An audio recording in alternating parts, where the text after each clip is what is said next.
Assalamualaikum warahmatullahi wabarakatuh ဟိုနာမည်ကမတရဖီပါကျွန်တော်တော့တန်လင်မှာနေတယ်ညီကတော့တရင်နောက်လုပ်ပါတယ်အခုတော့လက်ရှိ private ပဲလုပ်ပါတယ်အရင်တော့အလူရှင်ကပုံများတယ်ဒုက္ခတွေကနေတယ်အခုကတော့အလူရှင်တွေကနေပြီးတော့ဒုက္ခတွေကပုံများသွားတယ်ဟိုအလူခံပေါ့နော်အလူခံတဲ့လူတွေကပုံများလာတယ်ကျွန်တော်တို့မရှိဘူးဆိုရင်တော့မှတော့နေ့တိုင်းကျွန်တော်ဖုန်းကိုဆက်တဲ့လူတွေရှိတယ်တနေ့ကို3-4ယောက်တော့အများနဲ့ပုံမှန်ဆက်ကြတယ်တယောက်လုပ်ဖို့ဆိုတာကျွန်တော်တို့ကခက်ခဲတယ်အခုလိုကာလမှာပိုခက်ခဲတယ်အလူရှင်ကလည်းဟိုနဲတဲ့ပေါ့နော်နဲတဲ့ပုံမှာကျွန်တော်ကရတဲ့ပတ်စံနဲ့ကုတ်ချက်ပြီးတော့သူတို့ပြေးလာအောင်ဆိုပြီးတော့အဲ့လိုမျိုးလုပ်ပေးတာဈေးရင်းဆိုအရင်လုပ်ပေးတယ်နောက်ပြီးတော့ဒီ3မိန်းမမောင်းတက်တဲ့ဆိုရင်3မိန်းကစီးလုံးဝယ်ပေးတယ်နောက်ပြီးတော့အိမ်လုံးဝမရှိဘူးကြောက်နောက်ကလည်းမရှိဘူးမိသားစုကလည်းဟိုချို့ဆွေမျိုးတိုင်းဝန်းကလည်းမပြေလည်ဘူးဆိုလို့ရှိရင်မြေဝယ်ပေးမယ်အိမ်ဆောက်ပေးမယ်တခါတည်းအဲ့လိုအပီးစီပေါ့နော်ဒီလိုခလေးတွေအများကြီးနေဆိုအဲ့လို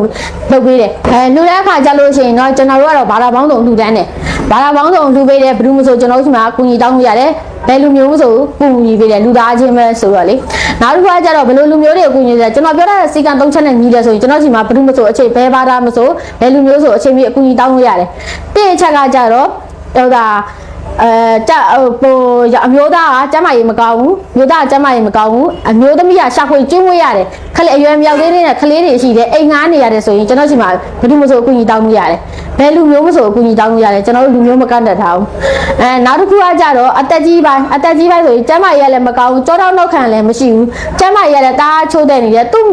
မှာရှိတဲ့တားသမီးတွေကလည်းသူ့ကိုပြန်ပြီးတော့မထောက်ပံ့နိုင်ဘူးမကျွေးမွေးနိုင်ဘူး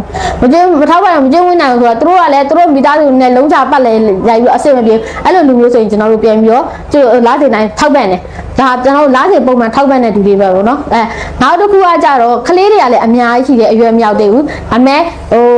အလုပ်တော့အလုပ်နိုင်တယ်လိုအပ်တဲ့လောက်အဆင်မပြေဘူးမကျွေးမွေးနိုင်ဘူးပေါ့နော်မျိုးသားကလည်းကျန်းမာရေးမကောင်းဘူးဆိုလို့ရှိရင်လည်းကျွန်တော်တို့ကထောက်ပံ့တယ်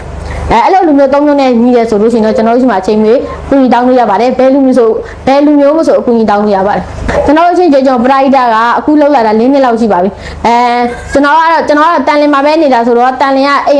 မ်ရပဲလုပ်တာပေါ့နော်အွန်လိုင်းရပဲလုပ်တာငါအယောက်50ကျော်ပေါ့လက်ရှိ50ကျော်မှာကျွန်တော်ဘယ်လိုသူတို့တွေကိုဘယ်လိုထောက်ပံ့လဲလားတင်ထောက်ပံ့လဲဆိုလို့ရှိရင်အိမ်နေမှာကျွန်တော်တန်မုံဆက်တကာလေးပေးထားတယ်တန်မုံဆက်တကာဒီတလားလုံးမှာကိုထုတ်တဲ့ဆက်တကာလေးတွေကိုအဲ့ဒီမှာထည့်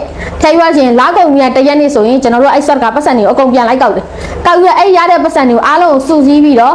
အိမ်လာလာတင်ရမယ်လူကျမရေးမကောင်းတဲ့သူကိုပတ်စံကိုဟိုတမတ်တဲမရှိဘူး9000ပေးရမယ်လူကို9000ပေးတယ်3သိန်းပေးရမယ်လူကို3သိန်းပေးတယ်စေးုံကတော့တင်လို့ရပြီဒါပေမဲ့စေးုံရအောင်ပတ်စံရှင်းစရာမရှိဘူးအဲ့လိုပတ်စံကိုကျွန်တော်ခေါ်လာနေကျွန်တော်ချက်ချင်းသွားပြီးတော့လုပ်ပေးတယ်ကျွန်တော်လည်းဒီမှာစက်တကာရှိရဆိုပြီးတော့မရှိဘူးဆိုရင်တော့ကျွန်တော်ဒီမှာစက်တကာနဲနေပြီစက်ကလည်းမရှိဘူးလေးလာလည်းမရှိဘူးစက်တကာလည်းမရှိဘူးဆိုရင်တော့ကျွန်တော်တခါတည်းကျွန်တော်တော့မနိုင်ဘူးတခြားလူကိုအကူအညီတောင်းကြည့်ပါဆိုပြီးတော့ကျွန်တော်တခါတည်းအပြက်ညင်းတယ်ဘာလို့လဲကျွန်တော်မနိုင်နဲ့မလုပ်ချင်ဘူးလေကျွန်တော်လည်းတာဝန်ယူပြီးနေကျွန်တော်အစားဆုံးတာဝန်ယူတဲ့သူမို့လို့အစားဆုံးပဲတာဝန်ယူချင်